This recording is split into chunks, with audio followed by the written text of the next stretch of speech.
ओम नमः शिवाय। हर हर महादेव।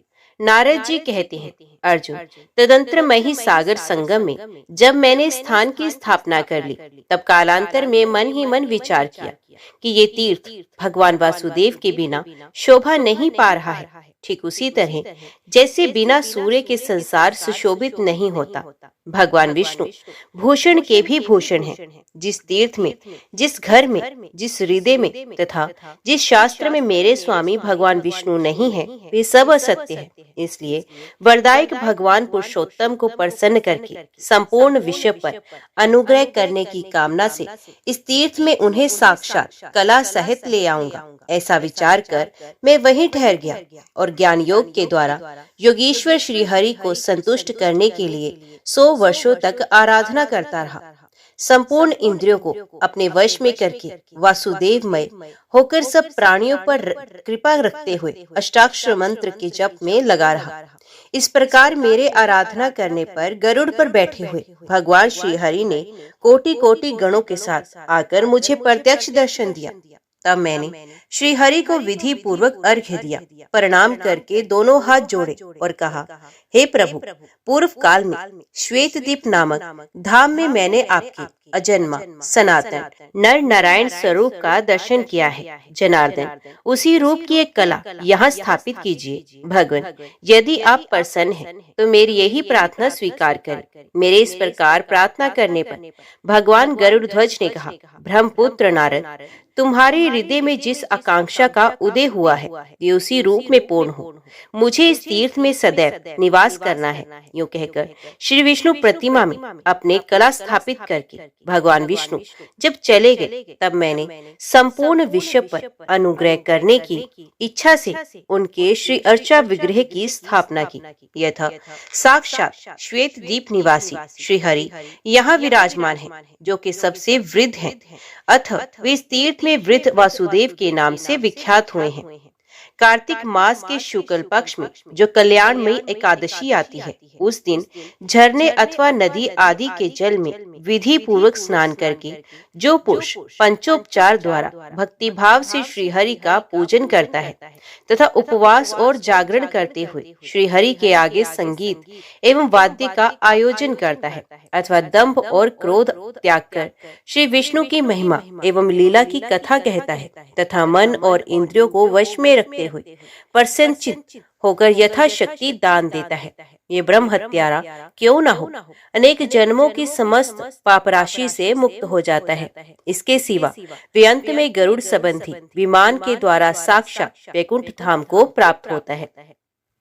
श्रद्धापूर्वक, प्रसन्नतापूर्वक, उत्साह के साथ, आंतरिक अभिलाषा से अहंकार छोड़कर भगवान को स्नान कराकर उन्हें धूप और चंदन चढ़ाकर पुष्प और नैवेद्य समर्पण करके अर्घ्य दान देकर प्रत्येक प्रहर में अत्यंत भक्ति भाव से भगवान की आरती उतारकर चंवर डुलाने का आनंद लेते हुए, मेरी भेरी बजाते हुए, पुराण कथा श्रवण पूर्वक भक्ति युक्त नृत्य करके नींद से दूर रहकर क्षुधा पिपासा तथा रसवादन की इच्छा से रहित होकर भगवत चरणा रविंदों की सुगंधा को सूंघते हुए भगवत प्रिय रात्रि संगीत का आयोजन करके भगवत तीर्थ में जाकर प्राणायाम पूर्वक ब्रह्मचर्य के पालन पूर्वक स्तोत्र पाठ के साथ भगवान के चरणोदक को ग्रहण करते हुए सत्य भाषण पूर्वक सत्संग का लाभ उठाते हुए तथा पुण्य वार्ता कथा उपदेश आदि के सहित इन 25 विशेषताओं के साथ जो मनुष्य एकादशी के रात में भगवान के समीप जागरण करता है,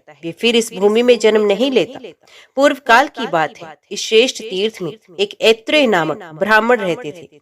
उन परम भाग्यशाली ब्राह्मण देवता ने यही भगवान वासुदेव की कृपा सिद्धि प्राप्त की थी। अर्जुन ने पूछा, मुने, ऐत्रेय किसके पुत्र थे? उनका निवास स्थान कहाँ है? परम बुद्धिमान ऐत्रेय ने इस प्रकार भगवान वसुदेव के प्रसाद से सिद्धि प्राप्त की थी।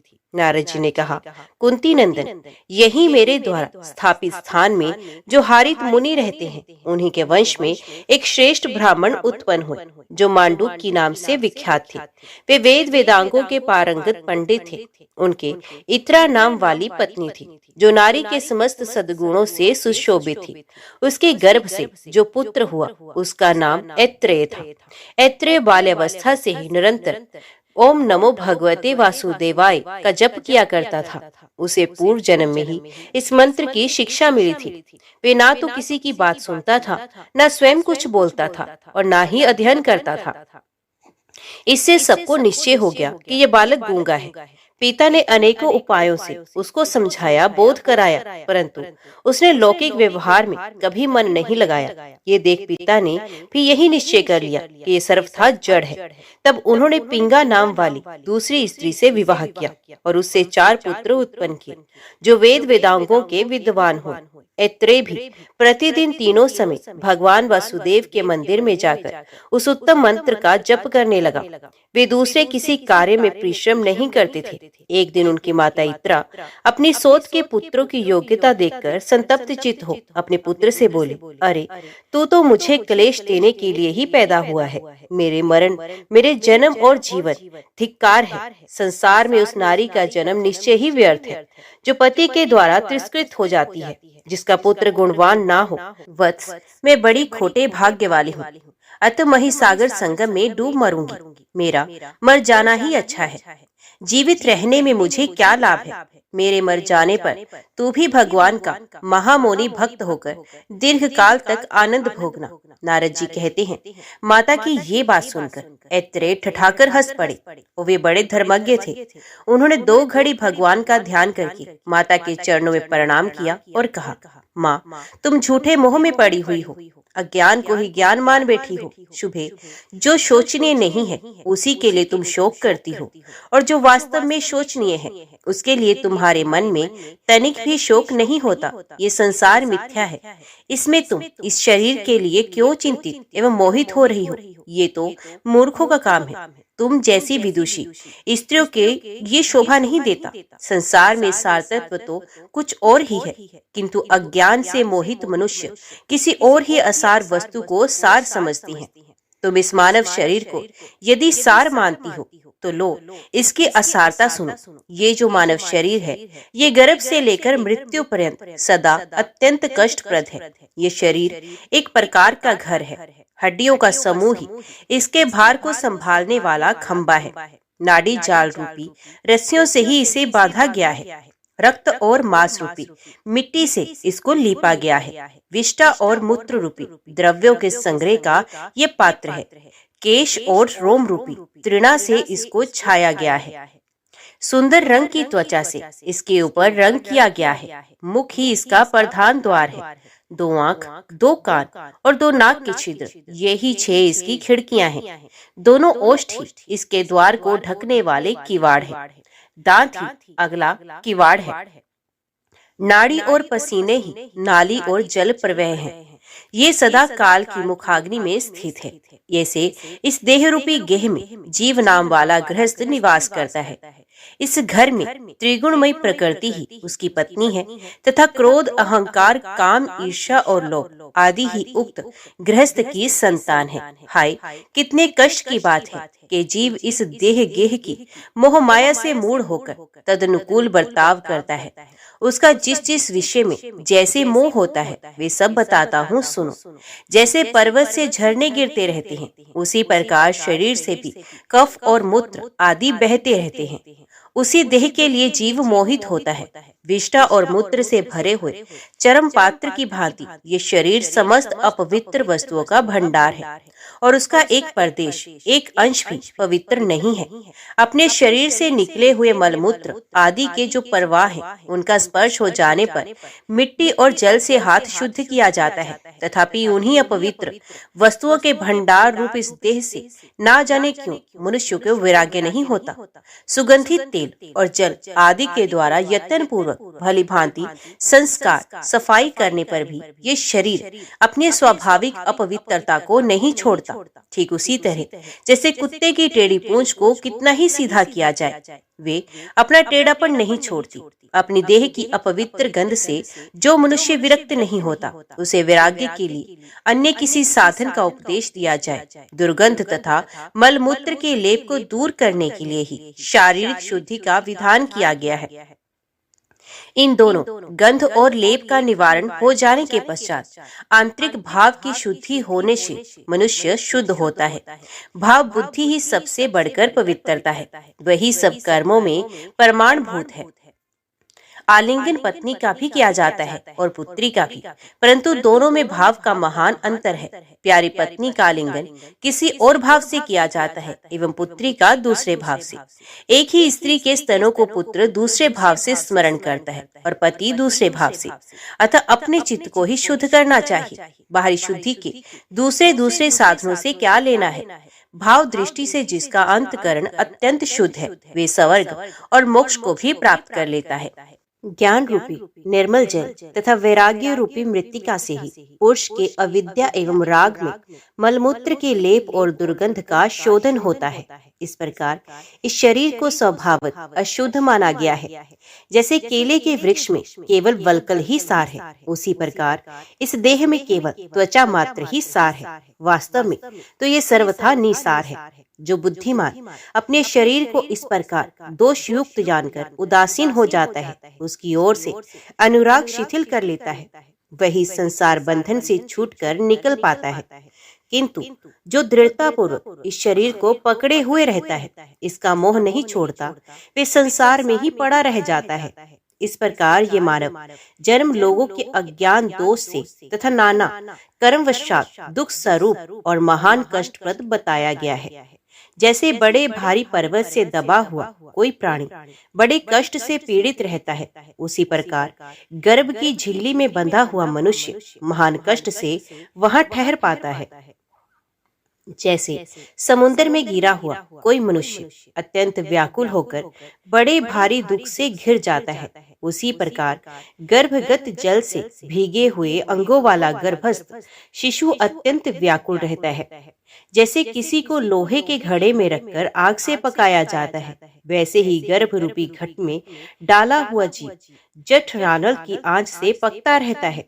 यदि आग के समान दहकती हुई सुइयों से किसी को निरंतर छेदा जाए तो उसे जितनी पीड़ा हो सकती है, उससे 8 गुनी पीड़ा गर्भ में भोगनी पड़ती है। इस प्रकार स्थावर जंगम सभी प्राणियों को अपने अपने गर्भ के अनुरूप ये महान गर्भ दुख प्राप्त होता है, ऐसा कहा गया है। गर्भ में स्थित होने पर सभी को अपने पूर्व जन्मों का स्मरण हो आता है। उस समय जीव इस प्रकार सोचता है, अहो मैं मरकर पुनः उत्पन्न हुआ और उत्पन्न होकर पुनः मृत्यु को प्राप्त हुआ।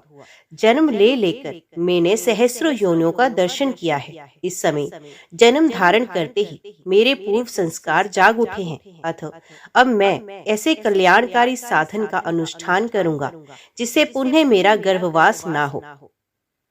संसार बंधन को दूर करने वाले भगवदीय तत्व ज्ञान का मैं चिंतन करूंगा। इस प्रकार उस दुख से छूटने के उपाय पर विचार करता हुआ गर्भस्थ जीव चिंता मगन रहता है। जब उसका जन्म होने लगता है, उस समय तो उसे गर्भ की अपेक्षा भी कोटि गुना अधिक दुख होता है। गर्भवास के समय जो सद्बुद्धि जागृत हुई रहती है, वे जन्म हो जाने पर नष्ट हो जाती है। बाहर की हवा लगते ही मूर्छा आ जाती है। मोहग्रस्त होने पर शीघ्र ही उसकी स्मरण शक्ति का नाश हो जाता है। स्मरण शक्ति नष्ट होने पर पूर्व कर्म पश्चात जीव का पुण्य उसी जन्म के शरीर आदि में अनुराग हो जाता है। इस प्रकार राग और मोह के वशीभूत हुआ वे संसार में ना करने योग्य पाप आदि कर्मों में लग जाता है। उनमें फंसकर ना तो वे अपने को जानता है, ना दूसरों को जानता है और ना किसी देवता को ही कुछ समझता है। अपने परम कल्याण की बात तक नहीं सुनता, आंख रहते हुए भी नहीं देखता। समतल मार्ग पर धीरे धीरे चलते हुए ही वे पग पग पर लड़खड़ाता रहता है। विद्वानों के समझाने पर भी बुद्धि रहते हुए भी वे समझ नहीं पाता। इसलिए राग और मोह के वशीभूत होकर संसार में कलेश उठाता रहता है। जन्म लेने पर गर्भकाल में जागृत हुई पूर्व जन्म की स्मृति अथवा गर्भ के दुखों की स्मृति नहीं रहती। इसलिए महर्षियों ने गर्भस्थ दुख का निरूपण करने के लिए शास्त्रों का प्रतिपादन किया है। वे शास्त्र स्वर्ग और मोक्ष के उत्तम साधन है। सब कार्यों और प्रयोजनों को सिद्ध करने वाले इस शास्त्र ज्ञान के रहते हुए भी लोग उससे अपने कल्याण का साधन नहीं करते। ये अत्यंत अद्भुत बात है। बाल्यावस्था में इंद्रियों की वृत्तियां अव्यक्त रहती हैं, इसलिए जीव उस समय के महान दुख को बताने की इच्छा होने पर भी बता नहीं सकता और ना उस दुख के निवारण के लिए कुछ कर ही सकता है। फिर जब दांत उठने लगता है तब उसे महान कष्ट भोगना पड़ता है। मौल रोग, सिर दर्द, नाना प्रकार के बाल रोग तथा पूतना आदि बाल ग्रह आदि से भी बालक को बड़ी पीड़ा होती है। भूख प्यास की पीड़ा से उसके सब अंग व्याकुल रहते हैं तथा वे कहीं खाट आदि पर पड़ा हुआ रोता रहता है। इसके बाद जब वे कुछ बड़ा होता है तब अक्षरों के अध्ययन आदि से और गुरु के शासन से उसको महान दुख होता है। युवा अवस्था में रागोमन पुरुष की संपूर्ण इंद्रियां, वृत्तियां काम तथा राग की पीड़ा से सदा मतवाली रहती हैं, अतः उसे भी कहां से सुख प्राप्त हो सकता है। मोहवश पुरुष को यदि कहीं अनुराग हो जाता है तो ईर्ष्या के कारण उसे बड़ा भारी दुख होता है। जो उन्मत्त और क्रोधी है उसका कहीं भी राग होना केवल दुख का ही कारण है। रात में कामा अग्नि जनित खेद से पुरुष को निद्रा नहीं आती। दिन में भी द्रव्योपार्जन की चिंता लगी रहने के कारण उसे सुख नहीं मिलता। स्त्रियों सब दोषों का आश्रय है। ये बात भली भांति जान लेने पर भी जो लोग उनमें मैथुन से सुख मानते हैं उनका वे सुख मलमूत्र त्याग के सदृश ही माना गया है। सम्मान अपमान से, प्रयोजनों का संयोग वियोग से तथा जवानी वृद्धावस्था से ग्रस्त है। निर्विघ्न सुख कहाँ है। युवावस्था का शरीर एक दिन जरा अवस्था से जर्जर कर दिया जाने पर संपूर्ण कार्यों के लिए असमर्थ हो जाता है। उसके बदन में झुर्रियां पड़ जाती हैं, सर के बाल सफेद हो जाते हैं और शरीर बहुत ढीला ढाला हो जाता है। स्त्री और पुरुष का वही रूप जो जवानी के दिनों में एक दूसरे का आधार था, जराग्रस्त हो जाने पर दोनों में से किसी को भी प्रिय नहीं लगता। बुढ़ापे से दबा हुआ पुरुष असमर्थ होने के कारण पत्नी, पुत्र आदि बंधु बांधवों तथा दुराचारी सेवकों द्वारा भी अपमानित होता है। वृद्धावस्था में रोगातुर पुरुष धर्म, अर्थ, काम और मोक्ष का साधन करने में असमर्थ हो जाता है। इसलिए युवावस्था में ही धर्म का आचरण करना चाहिए। वात, पित्त और कफ की विषमता ही व्याधि कहलाती है। इस शरीर को वात आदि का समूह बताया गया है, इसलिए अपना ये शरीर व्याधिमय है ऐसा जानना चाहिए। इस शरीर में अनेक प्रकार के रोगों द्वारा बहुतेरे दुख प्रवेश कर जाते हैं। उनका पता अपने आप को भी नहीं लगता, फिर दूसरों को तो लग ही कैसे सकता है। इस देह में 101 व्याधियां स्थित है। इनमें से एक व्याधि तो काल के साथ रहती है और शेष आगंतुक मानी गई है। जो आगंतुक बताई गई है वे तो दवा करने से तथा जप, होम और दान से शांत हो जाती है, परंतु मृत्यु रूप व्याधि कभी शांत नहीं होती। नाना प्रकार की व्याधियां, सर्प आदि, प्राणी, विष और अभिचार, ये सब देहधारियों की मृत्यु के द्वार बताए गए हैं। यदि जीव का काल आ पहुंचा है तो सर्प और रोग आदि से पीड़ित होने पर उसे धनवंतरी भी जीवित नहीं कर सकते। काल से पीड़ित मनुष्य को औषध, तपस्या, दान, मित्र तथा बंधु बांधव कोई भी बचा नहीं सकता। रसायन, तपस्या, जप, योग, सिद्ध महात्मा तथा पंडित ये सब मिलकर भी काल जनित मृत्यु को नहीं टाल सकते। समस्त प्राणियों के लिए मृत्यु के समान कोई दुख नहीं, मृत्यु के समान कोई भय नहीं तथा मृत्यु के समान कोई त्रास भी नहीं। सती भार्या, उत्तम पुत्र, श्रेष्ठ मित्र, राज्य, ऐश्वर्य और सुख ये सभी स्नेहपाश में बंधे हुए हैं। मृत्यु इन सब का उच्छेद कर डालती है। माँ, क्या तुम नहीं देखती कि हजारों मनुष्यों में से 5 भी शायद यही ऐसे होंगे जो पूरे 100 वर्षों तक जीने वाले हों।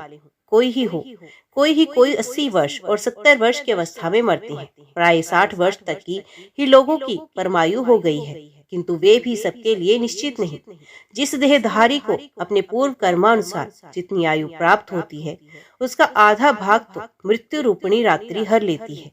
बाल्यावस्था, अबोधावस्था तथा वृद्धा अवस्था के द्वारा 20 वर्ष और व्यतीत हो जाते हैं, जो धर्म, अर्थ और काम किसी के भी उपयोग में नहीं आते। शेष आयु का आधा भाग मनुष्य पर आने वाली बहुत से भय तथा अनेक प्रकार के रोग और शोक आदि हर लेते हैं। इन सबसे जो शेष रह जाता है वही मनुष्य का जीवन है।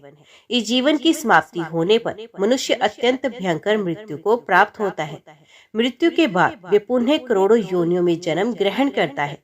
कर्मों की गणना के अनुसार देह भेद से जो जीव का एक शरीर से वियोग होता है उसे मृत्यु नाम दिया जाता है। वास्तव में उससे जीव का विनाश नहीं होता। मृत्यु के समय महान मोह को प्राप्त हुए जीव के मर्म स्थान पर जब विदीर्ण होने लगते हैं, उस दशा में उसे जो बड़ा भारी कष्ट भोगना पड़ता है उसकी इस संसार में कोई कहीं उपमा नहीं है। जैसे सांप मेढक को निगल जाता है, उसी प्रकार मृत्यु जब मनुष्य को निगलने लगती है उस समय वह हाय तात, हाय माता, हाय कांते इत्यादि रूप से पुकारता हुआ अत्यंत दुखी हो होकर रोता है। भाई बंधुओं से साथ छूट रहा है। प्रेमी जन उसे चारों ओर से घेर कर खड़े हैं। वे सूखते हुए मुख से गरम गरम लंबी सांस खींचता है। चारपाई पर चारों ओर बार बार करवट बदलता है। पीड़ा से मोहित होकर बड़े वेग से इधर उधर हाथ फेंकता है। खाट से भूमि पर और भूमि से खाट पर तथा फिर भूमि पर आना चाहता है। उसके वस्त्र खुल गए हैं, लज्जा छूट चुकी है, विष्ठा और मूत्र में सना हुआ है। कंठ, ओष्ठ और तालु सूख जाने के कारण बार बार पानी मांगता है। अपने धन वैभव के लिए इस बात की चिंता करता है कि मेरे मर जाने पर ये किसके हाथ में पड़ेंगे। उन्हें कालपाश से खींचे जाने पर उसका गला घुरघुराने लगता है और पार्श्ववर्ती लोगों के देखते देखते मृत्यु को प्राप्त हो जाता है। जैसे तृण जलों का जल में बहते हुए तिनके के अंत तक पहुंचकर जब दूसरा तिनका थाम लेती है तब पहले को छोड़ देती है, उसी प्रकार जीव एक देह से दूसरी देह में क्रमश प्रवेश करता है। भावी शरीर में अंशत प्रवेश करके पूर्व शरीर का त्याग करता है। विवेकी पुरुष के लिए किसी से कुछ मांगना मृत्यु से भी अधिक दुखदायी होता है। मृत्यु का दुख तो क्षण भर में समाप्त हो जाता है, परंतु याचना जनित दुख का कभी अंत नहीं होता। मैंने तो इस समय यह अनुभव किया है कि मृत मनुष्य जीवित रहकर याचना करने वाले की अपेक्षा श्रेष्ठ है, क्योंकि अब वे फिर दूसरे किसी के सामने हाथ नहीं फैला सकता। तृष्णा ही लघुता का कारण है। आदि में दुख है, मध्य में दुख है तथा अंत में भी दारुण दुख प्राप्त होता है। दुखों की ये परंपरा समस्त प्राणियों को स्वभावत प्राप्त होती है। क्षुधा को सब रोगों से महान रोग माना गया है। ये अन्न रूपी औषधि का लेप करने से कुछ क्षणों के लिए शांत हो जाती है। क्षुधा रूपी व्याधि की तीव्र वेदना संपूर्ण बल का उच्छेद करने वाली है। जैसे अन्य रोगों से लोग मरते हैं, उसी प्रकार क्षुधा से पीड़ित होने पर भी मनुष्य की मृत्यु हो जाती है। यदि कहीं धन धान्य संपन्न राजा सुखी होंगे तो ये भी ठीक नहीं। राजा को केवल यह अभिमान ही होता है कि मेरे घर में इतना वैभव शोभा पा रहा है। वास्तव में तो उनका सारा आभरण भार रूप है। समस्त आलेपन द्रव्य मल मात्र है। संपूर्ण संगीत राग प्रलाप मात्र है तथा नृत्य आदि भी पागलों की सी चेष्टा है। विचार दृष्टि से देखने पर इन राज्य भोगों के द्वारा राजाओं को सुख कहाँ मिलता है, क्योंकि वे लोग तो एक दूसरे को जीतने के लिए सदा ही चिंतित रहते हैं। प्राय राज्य लक्ष्मी के मत से उन्मत्त होने के कारण नहुष आदि महाराज स्वर्ग को साम्राज्य पाकर भी वहां से नीचे गिर गए हैं। राजलक्ष्मी अथवा धन ऐश्वर्य से भला कौन सुख पाता है। मनुष्य स्वर्गलोक में जो पुण्य फल भोगते हैं वे अपने मूलधन को गवाकर ही भोगते हैं, क्योंकि वहां वे दूसरा नवीन कर्म नहीं कर सकते। यही स्वर्ग में अत्यंत भयंकर दोष है। जैसे वृक्ष की जड़ काट देने पर वे विवश होकर पृथ्वी पर गिर पड़ता है, उसी प्रकार पुण्य रूपी मूल का क्षय हो जाने पर स्वर्गवासी जीव पुण्य पृथ्वी पर गिर पड़ते हैं।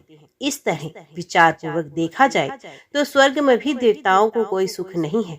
नरक में गए हुए पापी जीवों का दुख तो प्रसिद्ध ही है, उनका क्या वर्णन किया जाए। स्थावर योनि में पड़े हुए जीवों को भी बहुत दुख भोगने पड़ते हैं। दावानल से जलना, पाला पड़ने से गलना, धूप और हवा से सूखना, कुल्हाड़ी से काटा जाना, उनके छिलकों का उतारा जाना, प्रचंड आंधी के वेग से पत्तों, डालियों और फलों का गिराया जाना तथा हाथियों और अन्य जंगली जंतुओं द्वारा कुचला जाना आदि उनके लिए महान दुख है। सर्पों और बिच्छुओं को प्यास और भूख का कष्ट रहता है। उन्हें क्रोध का भी दारुण दुख सहन करना पड़ता है। संसार में प्राय दुष्ट सांप बिच्छुओं को मारा जाता है, उन्हें जाल में फंसाकर बंद रखा जाता है। माताजी, इस प्रकार उस योनि के जीवों को बारंबार कष्ट उठाना पड़ता है। कीड़े आदि का अकस्मात जन्म होता है और अचानक ही इनकी मौत भी हो जाती है। अतः उनका दुख भी कम नहीं है। मृगों और पक्षियों को वर्षा, सर्दी और धूप का महान कष्ट तो है ही। भूख प्यास के भारी दुख से भी मृग सदा संतृप्त रहते हैं। पशु समूह के जो दुख हैं उन्हें भी सुन लो। भूख प्यास तथा सर्दी गर्मी आदि का कष्ट सहना, मारा जाना, बंधन में डाला जाना और डंडे आदि से पीटा जाना, नाक का छेदा जाना, चाबुक और अंकुश की मार पड़ना आदि उनके महान क्लेश हैं। इनके अतिरिक्त बोझ ढोने का भी उन्हें बड़ा भारी कष्ट है। कार्य की शिक्षा देते समय भी उन्हें मारा पीटा जाता है। फिर युद्ध आदि की पीड़ा भी सहनी पड़ती है। अपने झुंड से जो उनका वियोग होता है और वे वन से जो अनंतर चले जाते हैं, ये सब कष्ट अलग है। दुर्भिक्ष, दुर्भाग्य का प्रकोप, मूर्खता, दरिद्रता, नीच ऊंच का भाव, मृत्यु, राष्ट्रविपर, पारस्परिक अपमान का दुख, आपस में एक दूसरे से धन, वैभव या मान प्रतिष्ठा में पड़ जाने का कष्ट, अपनी प्रभुता का सदा स्थिर न रहना, ऊंचे चढ़े हुए लोगों का नीचे गिराया जाना इत्यादि महान दुखों से ये संपूर्ण चराचर जगत व्याप्त है। जैसे इस कंधे का भार उस कंधे पर कर देने का मनुष्य विश्राम समझता है, उसी प्रकार इस लोक में एक दुख दूसरे दुख से ही शांत होता है। अतः एक दूसरे से ऊंची स्थिति में स्थित हुए इस संपूर्ण जगत को दुखों से भरा हुआ जानकर उसकी ओर से अत्यंत उद्विग्न हो जाना चाहिए। उद्वेग से वैराग्य होता है, वैराग्य से ज्ञान प्रकट होता है तथा ज्ञान से परमात्मा विष्णु को जानकर मनुष्य मोक्ष प्राप्त कर लेता है। माँ, जैसे कौओं के अपवित्र स्थान में विशुद्ध राजहंस नहीं रह सकता, उसी प्रकार ऐसे दुख में संसार में मैं तो कभी रम नहीं सकता। मैया, जहाँ रहकर मैं बिना किसी विघ्न बाधा के आनंद पूर्वक रह सकता हूँ, वे स्थान भी बताता हूँ, सुनो। अविद्या रूपी वन तो बड़ा भयंकर है। उसमें नाना प्रकार के कर्म में बड़े बड़े वृक्ष खड़े हैं। शोक और हर्ष ही वहाँ की सर्दी और धूप है। उस वन में मोह का घना अंधकार छाया रहता है। वहाँ लोभ रूपी सांप और बिच्छू रहते हैं। विषयों के अनेक मार्गों से वे प्रदेश व्याप्त है। काम और क्रोध रूपी बधिक तथा लुटेरे उसमें सदा डेरा डाले रहते हैं। उस महादुख में विशाल वन को लांघकर अब मैं एक ऐसे महान विपिन में प्रवेश कर चुका हूँ, जो वहाँ पहुंचकर उसके तत्व को जानने वाले ज्ञानी पुरुष न शोक करते हैं न ही हर्ष। वहाँ किसी से भय नहीं, किसी को भी भय नहीं। उस विद्या रूपी वन में 7 बड़े भारी वृक्ष हैं। वहाँ 7 ही पर्वत हैं, जिन्होंने 3 लोकों को धारण कर रखा है। 7 ही कुंड हैं और 7 ही नदियां हैं, जो सदा ब्रह्म रूप जल बहाया करती हैं। तेज, अभेदान, अद्रोह, कौशल, अचपलता, अक्रोध और प्रिय वचन बोलना, ये ही 7 पर्वत उस विद्यावान में स्थित है। दृढ़ निश्चय, सबके साथ समता, मन और इंद्रियों का संयम, गुण संचय, ममता का अभाव, तपस्या तथा संतोष, ये 7 रिद्ध है। भगवान के गुणों का विशेष ज्ञान होने से जो उनके प्रति भक्ति होती है, वे विद्यावन की पहली नदी है। वैराग्य दूसरी, ममता का त्याग तीसरी, भगवद आराधन चौथी, भगवत दर्पण पांचवी, ब्रह्मकेत व बोध छठी तथा सिद्धि 7वीं नदी है। यही 7 नदियां वहां स्थित बताई गई हैं। वैकुंठ धाम के निकट इन 7 नदियों का संगम होता है। जो आत्म तृप्त, शांत तथा जितेंद्रिय होते हैं, वे ही महात्मा उस मार्ग से प्रातपर ब्रह्म को प्राप्त होते हैं। कोई श्रेष्ठ ज्ञानी जन उन वृक्षों को प्राप्त करते हैं, कोई पर्वतों को, कोई रिदों को तथा कोई उन 7 सरिताओं को ही प्राप्त होते हैं। माँ, मैं ग्रहण किए हुए व्रत को धारण करने की इच्छा रखकर यहाँ ब्रह्मचर्य का आचरण करता हूँ। इस ब्रह्मचर्य में ब्रह्म ही समिधा, ब्रह्म ही अग्नि तथा ब्रह्म ही कुशास्त्रण है। जल भी ब्रह्म है और गुरु भी ब्रह्म ही है। यही मेरा ब्रह्मचर्य है। विद्वान पुरुष इसी को सूक्ष्म ब्रह्मचर्य कहते हैं। माता, अब मेरे गुरु का परिचय सुनो, जिन्होंने मुझे विद्या प्रदान की। एक ही शिक्षक है, दूसरा कोई शिक्षक नहीं। हृदय में विराजमान अंतर्यामी पुरुष ही शिक्षक होकर शिक्षा देता है। उसी से प्रेरित होकर मैं झरने से बहकर जाने वाले जल की भांति जहाँ जिस कार्य में नियुक्त होता हूँ, वहाँ वैसा ही करता हूँ। एक ही गुरु है, उनके सिवा दूसरा कोई गुरु नहीं। जो हृदय में विराजमान है, वे ही गुरु हैं। उनको मैं प्रणाम करता हूँ।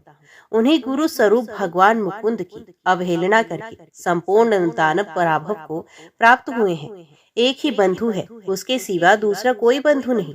जो हृदय में विराजमान है वे परमात्मा ही बंधु है। मैं उसे नमस्कार करता हूँ। उसी से शिक्षा प्राप्त करके 7 बंधुमान भाई सप्तऋषि आकाश में प्रकाशित हो रहे हैं। ऐसे ही ब्रह्मचर्य का भली भांति सेवन करना चाहिए। अब मेरा गृहस्थ कैसा है ये भी सुन लो। माताजी, प्रकृति ही मेरी पत्नी है, किंतु मैं भी उसका चिंतन नहीं करता। वही सदा मेरा चिंतन किया करती है। वे मेरे सब प्रयोजनों को सिद्ध करने वाली है। नासिका, जीवा, नेत्र, त्वचा, कान, मन तथा बुद्धि, ये 7 प्रकार की अग्नि सदा मेरे अग्निशाला में प्रज्वलित होती रहती है। गंध, रस, रूप, शब्द, स्पर्श, मंतव्य और बोधव्य, यही 7 मेरी समिधाएं हैं। होता भी नारायण है और ध्यान से साक्षात नारायण ही उपस्थित हो उस भविष्य का उपयोग भी करते हैं। ऐसे यज्ञ द्वारा मैं अपनी इस गृहस्थी में उन परमेश्वर विष्णु का यजन आराधन करता हूँ। किसी भी वस्तु की कामना नहीं रखता, तथापि मेरे संपूर्ण काम स्वतः सिद्ध होते हैं। मैं सांसारिक संपूर्ण दोषों से द्वेष नहीं करता, तथापि कोई भी दोष मुझ में प्रकट नहीं होता। जैसे कमल के पत्ते पर जल की बूंद का लेप नहीं होता, उसी प्रकार मेरा स्वभाव राग द्वेष आदि से लिप्त नहीं होता। मैं नित्य हूँ, बहुतों के स्वभावों का साक्षी हूँ। अनित्य भोग मुझ पर अपना प्रभाव नहीं डाल सकते। जैसे सूर्य की किरणें आकाश में लिप्त नहीं होती, वैसे ही मेरे भगवत किए गए निष्काम कर्मों में भोग समूह नहीं लिप्त होते। माता, ऐसे मुझ पुत्र से तुम दुखी ना हो। मैं तुम्हें उस पद पर पहुंचाऊंगा जहां सैकड़ों यज्ञ करके भी पहुंचना असंभव है। अपने पुत्र की ये बात सुनकर इत्रा को बड़ा विस्मय हुआ। वे सोचने लगी, अहो, यदि मेरा पुत्र ऐसा दृढ़ निष्ठा वाला विद्वान है, तब तो संसार में जब इसकी ख्याति होगी, उस समय मेरा भी महान यश फैलेगा। माता इस प्रकार की बातें सोच ही रही थी कि शंख चक्र गदाधारी भगवान विष्णु उस अर्चा विग्रह से साक्षात प्रकट हो गए। वे उस द्विज पुत्र की बातों से अत्यंत प्रसन्न थे। भगवान की दिव्य कांति करोड़ों सूर्यों के समान प्रकाशमान थी। वे अपनी प्रभा से संपूर्ण जगत को उद्भासित कर रहे हैं। भगवान को देखते ही ऐत्रेय धरती पर दंड की भांति पड़ गए। उनके शरीर में रोमांच हो आया, नेत्रों में प्रेम के आंसू बहने लगे, वाणी गदगद हो गई। बुद्धिमान ऐत्रेय ने मस्तक पर अंजलि बांधकर भगवान का इस प्रकार स्तवन प्रारंभ किया। आप भगवान वासुदेव को हम ध्यान और नमस्कार करते हैं। आप ही परद्युमन, अनिरुद्ध तथा संरक्षण है। आपको नमस्कार है। आप केवल विज्ञान स्वरूप तथा परमानंद मूर्ति हैं। आपको नमस्कार है। आप आत्माराम, शांत तथा आप ही समस्त इंद्रियों के स्वामी ऋषिकेश हैं। सबसे महान तथा अनंत शक्तियों से संपन्न है। आपको नमस्कार है। मन सहित वाणी के थक कर निर्वृत्त हो जाने पर जो एकमात्र अपनी कृपा से ही सुलभ होने वाले हैं, नाम और रूप से रहित चैतन्य घन ही जिनका स्वरूप है, वे सत्य और असत्य से परे विराजमान परमात्मा हम सबकी रक्षा करें। आप परम सत्य तथा निर्मल हैं। हम आपकी उपासना करते हैं, जो ऐश्वर्य से युक्त परम पुरुष महानुभाव एवं समस्त महाविभूतियों के अधिपति हैं। उन भगवान को नमस्कार है। आप सबसे उत्कृष्ट हैं। संपूर्ण भक्त समुदाय आपके युगल चरणार विंदों की बड़े लाड़ प्यार से सेवा करते हैं। आपको नमस्कार है। अग्नि आपका मुख है, पृथ्वी आपके दोनों चरण हैं, आकाश मस्तक है, चंद्रमा और सूर्य दोनों नेत्र हैं, संपूर्ण लोक आपका शरीर है तथा चारों दिशाएं आपकी 4 भुजाएं हैं। भगवान, आपको नमस्कार है। हे स्तुति करने योग्य परमात्मा, हे नाथ, इस पृथ्वी पर कोई भी ऐसे प्रदेश नहीं है जिनमें मेरा जन्म ना हुआ हो, जहाँ मेरी मृत्यु ना हुई हो। मैं समझता हूँ, यदि मेरे माता पिताओं की गणना की जाए तो ये विशाल पृथ्वी परमाणु की स्थिति में पहुंच जाएगी। असंख्य जन्मों के मेरे माता पिताओं की गणना करने के लिए पृथ्वी के परमाणु बराबर टुकड़े करने पड़ेंगे। देव, मेरे जो मित्र, शत्रु, अनुजीवी तथा भाई बंधु इस संसार में हो गए हैं, उन सबकी गणना करने में मैं सर्वथा असमर्थ हूँ। नाथ, मैंने अपना मन बार बार आपके चरणों में समर्पित किया, परंतु मेरा दुर्जय शत्रु काम अपने क्रोध आदि सहायकों के द्वारा उसे हठात अपने वश में कर लेता है। भगवान, अब आप ही बताइए, ऐसी दशा में मैं क्या करूं? सर्वव्यापी परमेश्वर, मैं बहुत ही पीड़ित हूँ। संसार रूपी गड्ढे में गिरे हुए इस दीन पर आप दया कीजिए। दुर्गति में पड़ा हुआ प्राणी भी महात्माओं की शरण में आ जाने पर कष्ट नहीं भोगता। रोगी मनुष्यों को शरण देने वाला वैद्य है, महासागर में डूबे हुए मनुष्य का सहारा नौका है, बालक को आश्रय देने वाले माता और पिता है। परंतु भगवान, अत्यंत घोर संसार बंधन से दुखी हुए मनुष्य को शरण देने वाले केवल आप ही हैं। सर्वस्वरूप परमेश्वर, प्रसन्न होइए, आप ही सबके कारण हैं। पारमार्थिक सार तत्व भी आप ही हैं। महान दुख समूह से भरे हुए संसार रूपी गड्ढे से स्वयं ही हाथ जो पकड़कर मुझे निकाल लीजिए। हे अच्युत, हे उरुक्रम, ये संसार भूख और प्यास से, वात पित्त और कफ, इन तीन धातुओं से, सर्दी गर्मी आंधी और वर्षा से, आपस में ही एक दूसरे से तथा कभी तृप्त न होने वाली कामाग्नि तथा क्रोधाग्नि से बारंबार पीड़ित होता है। इसे इस दशा में देखकर मेरा मन बहुत दुखी हो रहा है। मैंने अपनी शक्ति के अनुसार संपूर्ण जगत को धारण करने वाले परमेश्वर भगवान आप वसुदेव का स्तवन किया है। इससे सबका कल्याण हो, संपूर्ण जगत के समस्त दोष नष्ट हो जाए। आज मेरे द्वारा जगदाता वसुदेव की स्तुति हुई है। इससे इस पृथ्वी पर, अंतरिक्ष में, स्वर्गलोक में तथा रसातल में भी जो कोई प्राणी रहते हों वे सिद्धि को प्राप्त हो। मेरे द्वारा स्तुति पाठ करते समय जो लोग इसको सुनते हैं, इस स्तोत्र का उच्चारण करते समय जो मुझे देखते हैं, वे देवता, असुर, मनुष्य तथा पशु पक्षी कोई भी क्यों ना हो, सभी भगवान विष्णु के तत्व का ज्ञान प्राप्त करें।